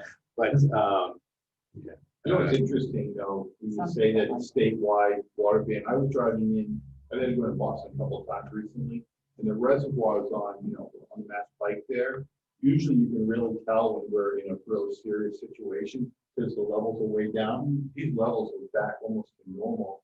And then I saw the same thing in Brookline this morning. I was going into Boston early. That reservoir, my wife made a comment, she was in there recently. She said, wow, the levels are back. She was really low a few weeks ago. She says, now it's back up. So I don't know where the water is coming from, but it doesn't, when you see the reservoirs, these are on 128, the ones here in Waltham, you see rocks in the ground. Looks pretty good. So, no, it hasn't rained here. No, It's gone up for another week. Mr. Chairman, if I get a second. Please. Oh, so I just talking about the business grants, the micro business grants, Jim. I've heard that I've had a couple businesses approach me and say that the application process seems like it's, reinventing the wheel. Gonna be a pain. Yep. Yeah. So, and as a default, I say call Jim Cupfer. He'll walk you through it. Sorry if I, but I mean, I just they were like at the point where they're like, it's not even worth it, and I'm like, no, it's definitely worth it. So if we can do some kind of reach out, and it takes some effort and it's a pain in the neck, and I get it, but is it that difficult? It is a bit of a pain. It's kind of what we assume, though. It's a federal program, so that they're going to for everything under the sun. But I do say it's worth it. I mean, it's up to $10,000 to get data. So I mean, I would say it's definitely worth it. But they can definitely reach out to me. I'm happy to help them out. And we have our consultant Cosby. That's what they're there for. All right, and that's the thing. I'm like, just don't just give up on it because it's worth what the price of pain, and and I make sure that they know that it's through the federal government, it's not the town government, because we'd make things easy for you. So, but that's all. Thank you. Two other quick things. You got the notification from DHCD that Bellingham is now at about 12.4%. So a lot of good work by Jim and the planning board and the zoning board working on that latest 40B. Well done. Yeah, absolutely. The project on Route 140. That should carry us till 2030, 2040. Yeah, so at minimum right now, even if we had 1,000 houses go up immediately, we're safe for the next 2 years. But looking at the numbers realistically, the fact that we have inclusionary housing bylaw, which means that every development that comes forward, unless we give them some sort of variance or what have you, has to provide 10%, which keeps us, in line with where we are. So, potentially that could keep us in perpetuity if we do it right. So that's the goal at least. It's a milestone that we've talked about for 40 years. Since it was adopted, I think 40B came into play in the early 80s, 82 or 83. So it's impressive that we're About when we hired you, wasn't it? we're finally there. Excuse me. About when we hired you? Yeah, around Why that did it time. take you so long? Yeah, I know it. One last thing, if you recall the Lobisser project, one of the things that the developer put forward in exchange for our adopting the overlay and not including the inclusionary zoning in that project, they agreed to provide we signed an agreement where they provide $20,000 per unit at the time the building permits issued.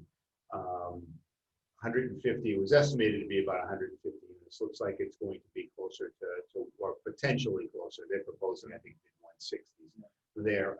We've been looking at having them assist us with some projects. We may look at redoing that development agreement.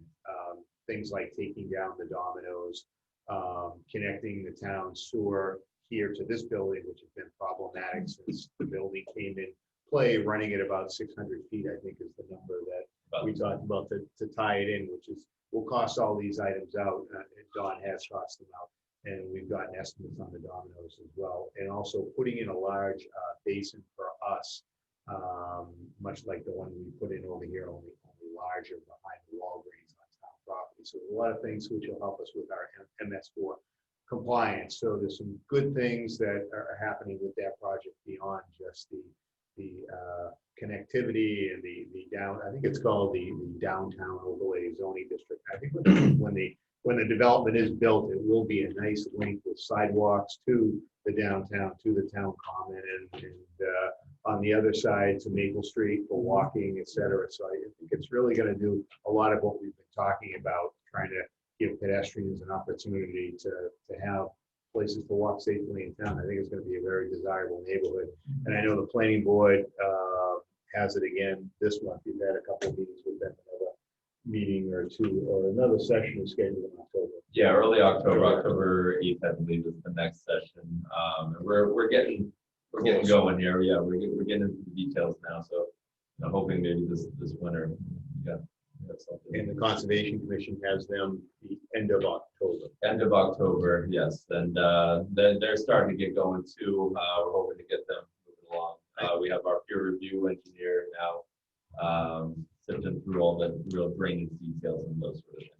I think it's helpful if the board, when those meetings come up, and I'll get that information out, participates in those, because we did endorse the project by way of the development agreement, and town meeting did by adopting the overlay a year and a half ago. I think there's a lot of benefits to the town.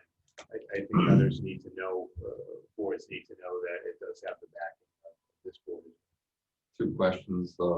What is the timetable for Lobisser? So He's ready to go. Yeah, he would like to go now. He still has to blast out though from mechanics.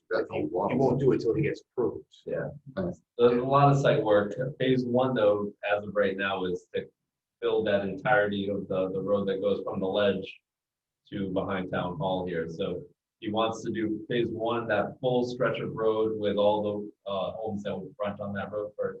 And then there's essentially 2 separate little neighborhoods that kind of bump off that you do next. Second question, on Mechanic Street, had a lot of construction. Is the plan to strip that road and repave it, because we can't go 2-3 years in its current condition?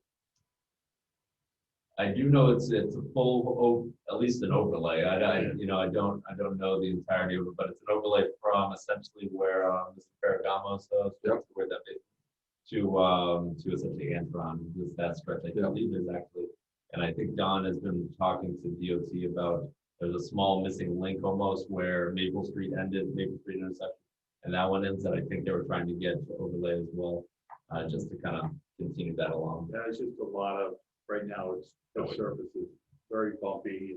Yeah, it's all patches right now as they're running the utilities. I just didn't know if something was gonna be done before winter or we'd have to get that out a little bit. Then if I, going to changing the development agreement, how is this gonna impact? I thought that it was like $20,000 and that was going to earmarked toward the Oh, yeah. schools. Yeah, well, So it'll that- still be a minimum of $3 million going that way. To the schools? Okay. Yeah, Sorry, 150. Yeah, I just, I was you know, thinking about that too. Yeah, well, I knew there was a portion of that money going there. I don't wanna see that go away. You know, we're talking a small amount, because originally what we were talking was 150 units of $20,000 per Right. unit, which is $3 $3 million. million. That's intact, where they're looking at building a few more than what they had talked about. And the development agreement talks in terms of 150 units, but in general terms, it could be more, and they'd come in with more, and those extra units will help to do some. So in lieu of looking for more, some more doors. Yeah. Yeah. So, so the schools will still see that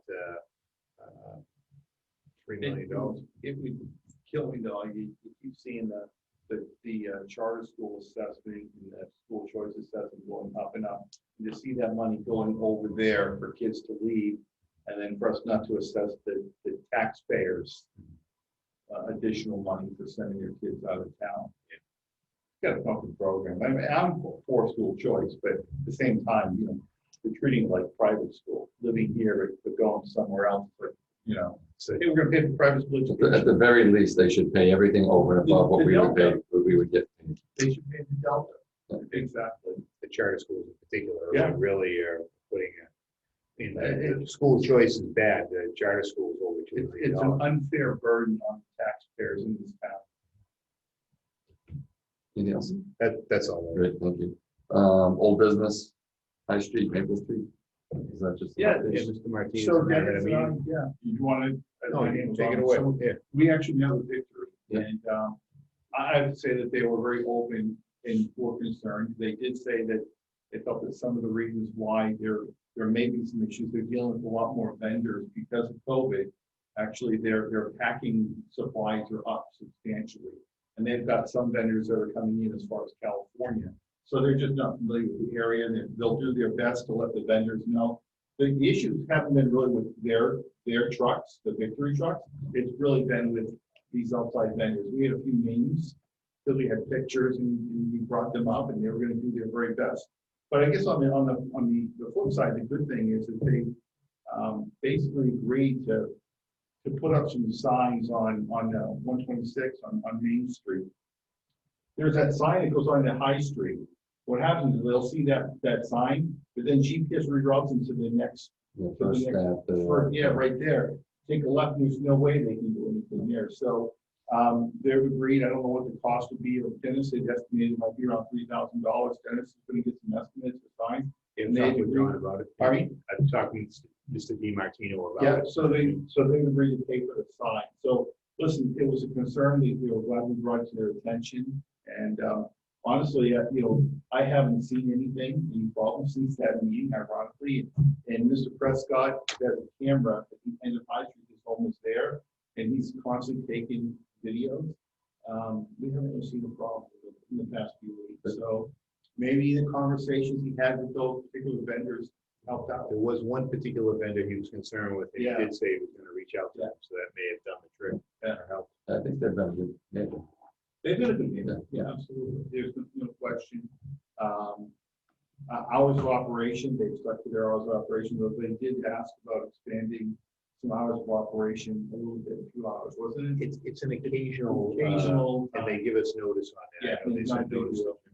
That's been a big deal. Just because we're not talking in that area, just an update on collecting the excise tax on the Amazon vehicles. It seems that we have at least 50 or more that aren't registered in Bellingham. That hasn't been confirmed. No. Yeah, so we do have quite a few that are registered. Yeah. They were just to a fleet that we didn't recognize the name. So I think we're following up on that. The good news is that there are quite a few of them. That I mean, if they were 50 on all a need- $25,000 vehicle, we're talking close to $40,000 a year. Right. This is small. Yeah, but the commitment was they'd all be registered. All the ones that are parked here would would be registered here, and why wouldn't they? be? So I know that they're not at their full capacity right now.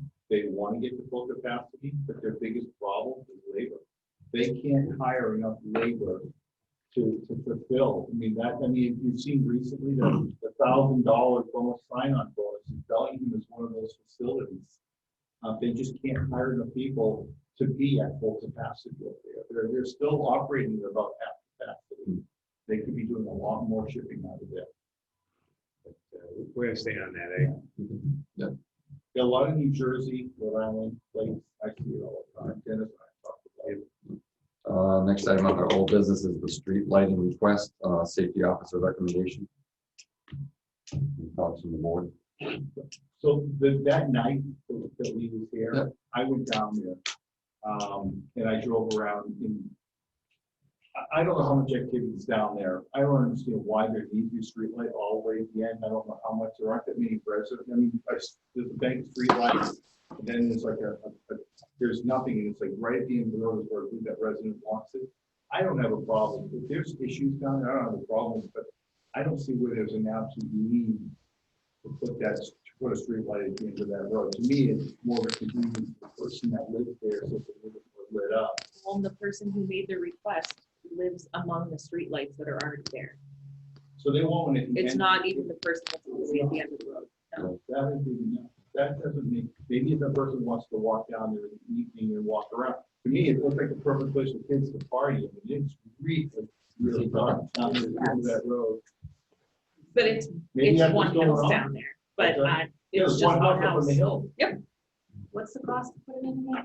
I know we had this 2,000. conversation on. What's the Hillary for that one? Yeah, wasn't it $105-ish a year? For the power, not for the light itself. No, Bill, put the pole. Put the pole in. The pole's already be there, right? Yeah, it's an Put up a interesting light, point, though. $105 a year.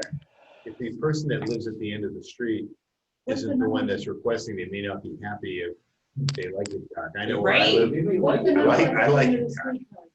It was like 100 I thought something. it was at the end. It's in the middle of the bank of lights, because when we drove down there, I was looking at all the street So the numbers, person and I who said, requested no, it was the request is in the middle. Yeah, and all the way down the end is like 130, 140, like it was, because Cindy and I drove all the way down there, and I was like, this isn't even the number. The number's all the way up there. There's 7 lights. There's a lot of lights in the beginning. Yeah. They were pretty well lit up. Yeah. But when you turn that corner, then you go down, it's like, oh, it's dark. It's pretty cool. Shaking this one up, and I stood all the way down there. Just kidding around, but I was seriously. And the thing is, it's not a road. You're not going down that road unless you live at the house at the end of the road. And if you live at the house at the end of the road and you're driving down there when it's dark, you know the road.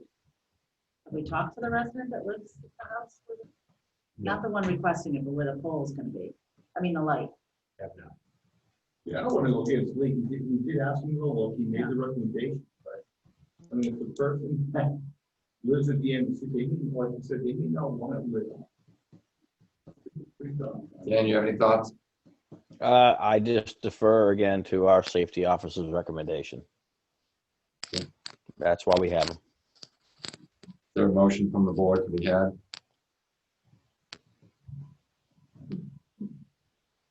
Dan, you want to make the motion? You're gonna I'll make a motion to approve the additional street light per our safety officer's recommendation. Is there a second?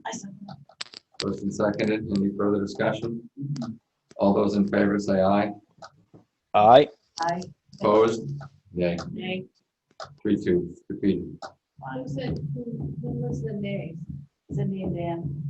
And like, so it was No, Three no, of no. us. No, I was a nay. Oh, nay, sorry. Yeah, 3-2, So 2-3. 2-3. Yes. 2 yeses, 3 no. Yeah. Well, they can always bring it back, but No, You know, we'll find out from the person that lives there.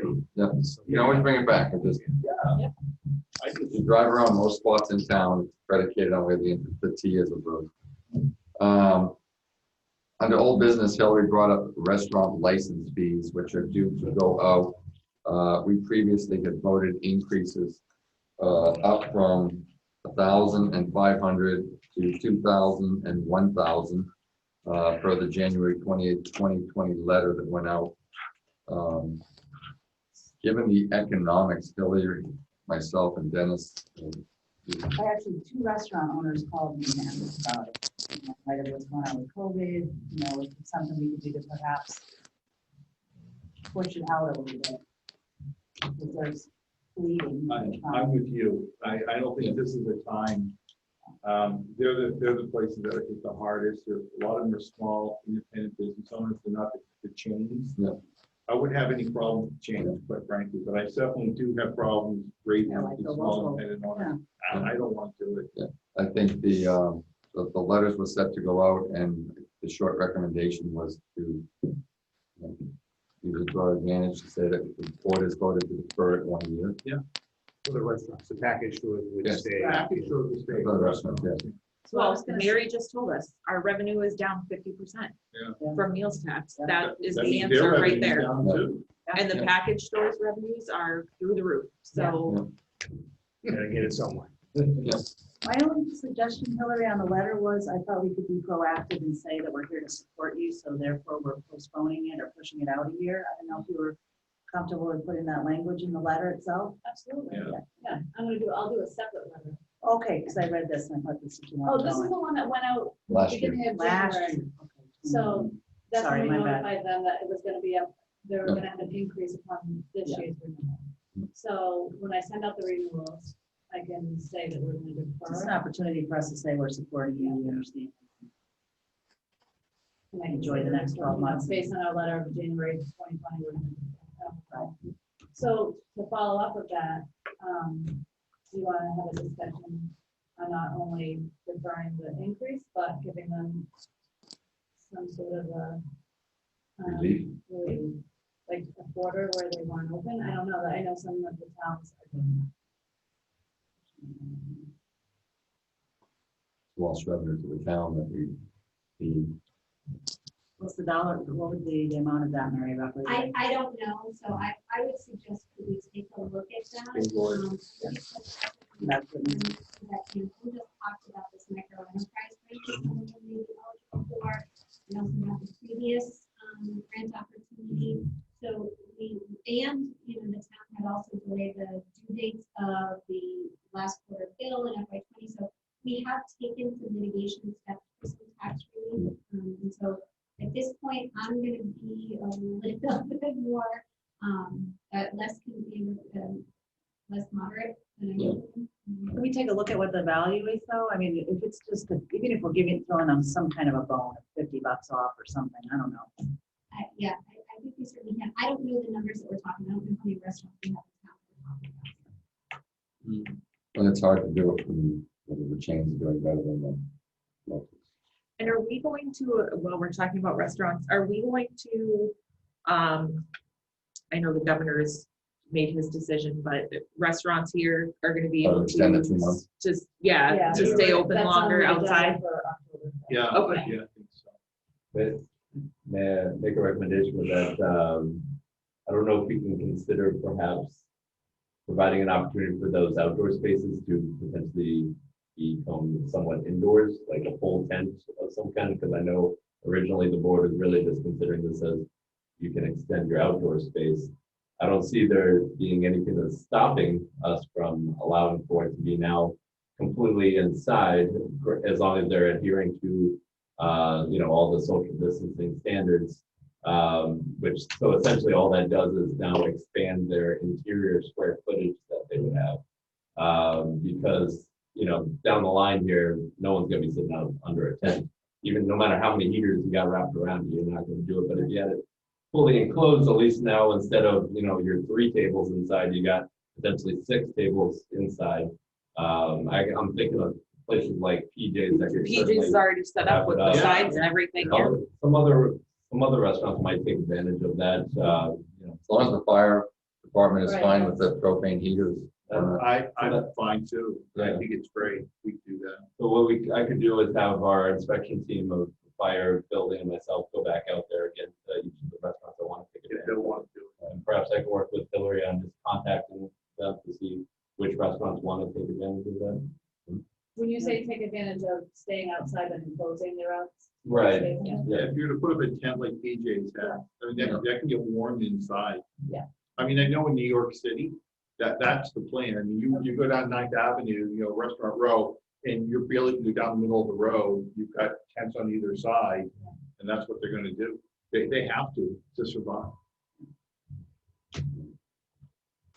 So is there anything we have to do as far as extending this for the liquor license, or is this, we just Yes. extend it?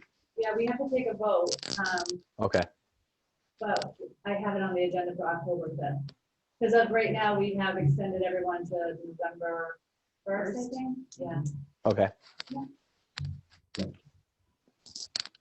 Any new business? The warrant, I'm hoping to have it by Friday, and we'll do all the corrections and edits, and if you guys could, I'll email you, but plan on popping in next week to sign. Remind Do we me what the sign it date Monday again night? is for town meeting. November 18th. Thank you. What's that? Can we sign it Monday night? I don't know if I'll have it. If we're here? Okay. I can possibly. The draft is out, we're just waiting We'll on. wait for our edit. town Yeah. council. All right. No new business. And so- new business, we were gonna talk about the stuffer, but everything was talked about, right, Mary, that you needed to, about that was one of the things Jim, you wanted me to bring up for the stormwater. But you guys Yeah, I already mean, went over all if that. no one has any concerns, Mary brought up the stuffer already. I know Don wanted to run it by you guys before we send it out to everyone. This little QR code, Mary's idea, brings you right to the website, so it's, That's great. yeah, pretty neat. I did like Dawn's edit that it wasn't practical to apply if you're a resident and why that is. So as long as that's part of the discussion, we don't want to burden anyone with calls, like, how do I save, put money on the bill, and you really don't save money on the bill. Just one last thing, I just wanted to do a shout out to our rep, Mike Soda. Earlier, last week, we had the barbecue, and actually Jim and I went, and actually it was very well attended. Everyone seemed to be pretty happy, the seniors, the food was good, provided by PJ. There was Jerry McDermott with a J there running for sheriff, and Heather Hamilton. Heather Hamilton. I had a chance personally to meet the both of them and talk to them a bit, and it was nice. It was a nice event. It wasn't too political, and it was just the people themselves, the seniors, had a really nice time, and it'd be nice if we could do more of that. I know they have their Thursday barbecues, but I guess they're going to look to doing it as it gets colder every other Thursday. But, they're doing a nice job. The seniors seem to be in very good spirits. I just wanted to thank Rep. Soder for sponsoring the event. Something else we talked about Halloween. So if any of the members of the board want to come with me, I am going to have an automobile, my car all decorated for the trunk or treat. I've already bought a bunch of stuff and dropped it off to the BEF to put in the goodie bag. So all the kids will, they'll basically drive through to see the trunks, and they'll get a big bag at the end with all the donations. So I will decorate the Tahoe, and I will be out there. I'm not dressing up. I will probably just get like a fun like Halloween t-shirt, but I'm not a big dress up fan. But I have a big hot costume to put on. That'd be, I would love to. I probably should have gone like as a golfer. As a big hot costume. I could. Round 14 today, I could. No, but I just figured You're if never gonna things- get to money.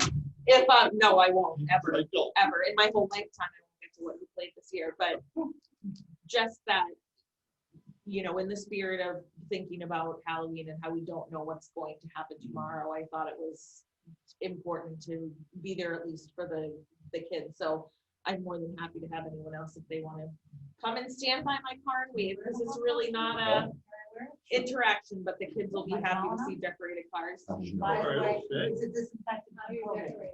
I bought it. Take it to the police station. They'll spray it down. It's just like Halloween scary and stuff, but I literally bought a kit, so I don't have to, I'm not super creative. So this is easy just to do that, but it's the Saturday before Halloween. So it's the 24th at the high school. So it'll be a fun day. You can always wear your chicken costume. It might be the hawk. There you Love go. to do that. I always wanted to do it when my kids were at the high school, but I was always told I couldn't Be do the it. mascot. Yes. Swallow over that stuff. Oh, goodness. Maybe a height issue. That's what I think that's why I can't do it. All right, having satisfied our agenda for this evening, I'll entertain a motion. So move. Second. All those in favor? Aye. Thanks a lot, folks. We covered a lot of ground tonight. Bye, Dan. 1 to 4, but I'll be there early there.